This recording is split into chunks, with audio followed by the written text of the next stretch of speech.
나를 바로 세우고 너와의 소통을 통해 만들어가는 풍요로운 우리의 삶. 인문도서로 함께 고민하고 더불어 나누면 배움은 더 즐거워집니다. 삶이 더 행복해집니다.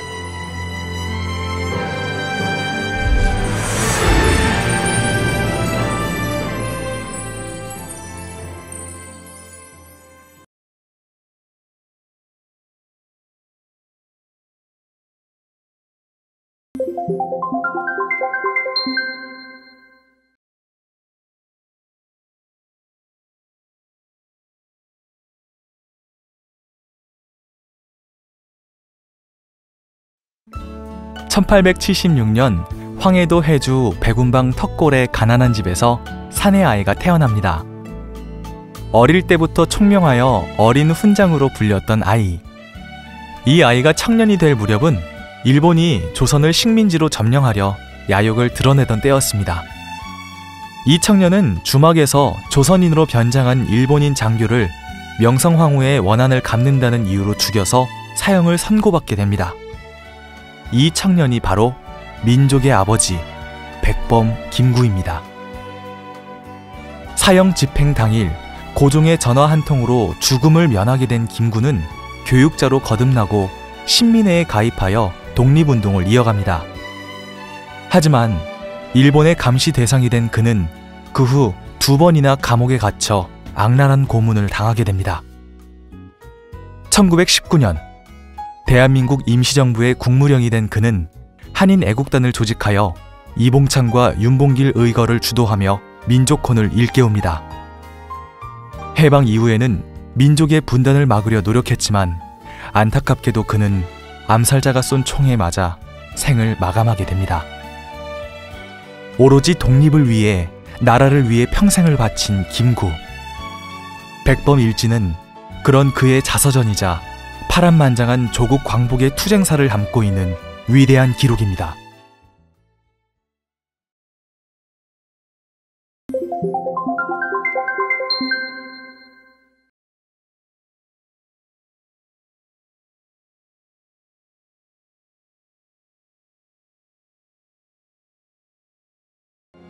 (3.1운동으로) 민족의 독립의지가 불타오르던 그때 김구를 비롯한 독립투사들이 뜻을 모아 중국 상해에 대한민국 임시정부를 수립합니다.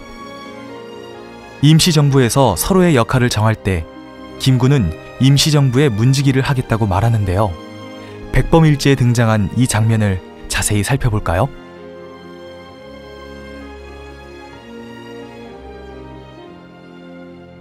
나에게 임시정부 청사를 지키는 문지기를 시켜주시오.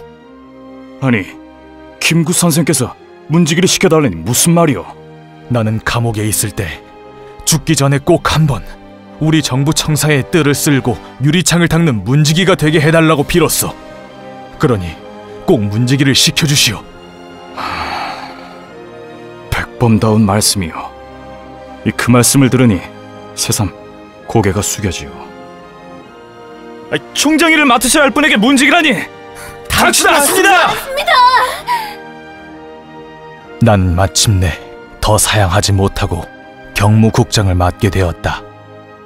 내가 맡은 경무국의 임무는 일본의 정탐 활동을 막고 독립운동가들이 일본에 항복하는 것을 막는 일이었다.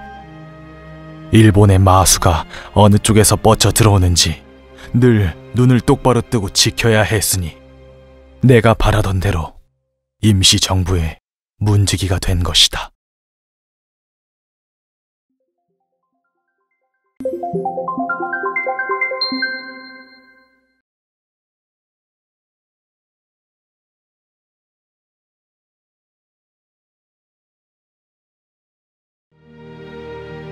나는 호를 백범이라 지어 옥중의 동지들에게 알렸다. 백은 가장 천하다는 백정에서 따온 것이며 범은 평범한 사람이란 뜻이다. 즉, 나는 가장 낮고 평범한 사람이란 뜻이다. 가장 낮은 사람들까지도 그를 깨우치고 애국심을 갖게 되어야만 우리나라가 완전한 독립국이 될 수 있다. 내가 백범을 호로 정한 것은 바로 이런 뜻에서이다. 결코 평범하지 않았던 그의 애국심, 그리고 평범하지 못했던 아버지 김구. 백범의 딸은 백범이 감옥에 있을 때 죽었고, 이어 아내도 폐병으로 잃게 됩니다. 그리고 첫째 아들마저 폐병에 걸리게 됩니다.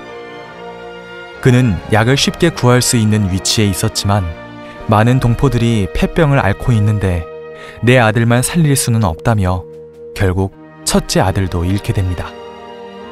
하지만 홀로 남은 둘째 아들 신은 대한민국 공군이 되어 아버지의 소원을 잇게 됩니다.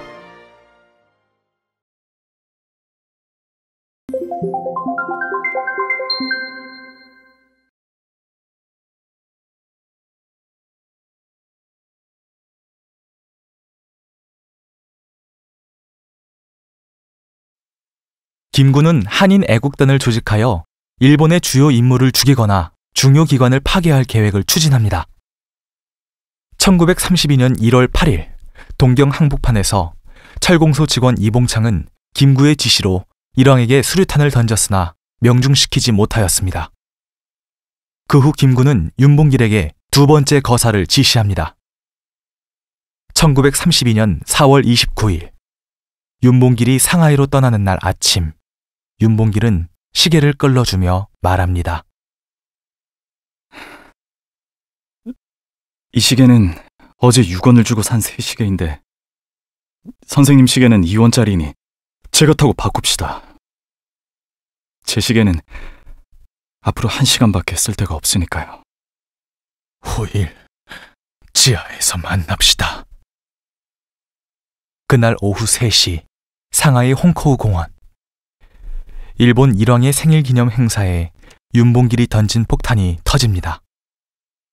일본 고위 관료가 사망하고 윤봉길은 그 자리에서 붙잡혀 후에 총살당합니다. 광복 후 김구는 이 두 사람의 시신을 고국당에 고이 묻어준 후 직접 묘비명을 새깁니다. 꽃다운 향기여 영원하라. 꽃보다 아름답고 꽃향기보다 진한 분들의 고귀한 희생이 없었다면 지금의 대한민국은 없었을 것입니다.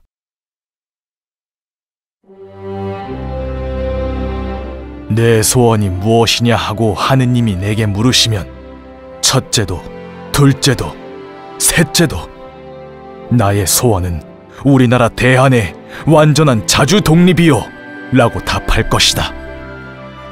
가장 낮고 평범한 사람이란 뜻의 백범.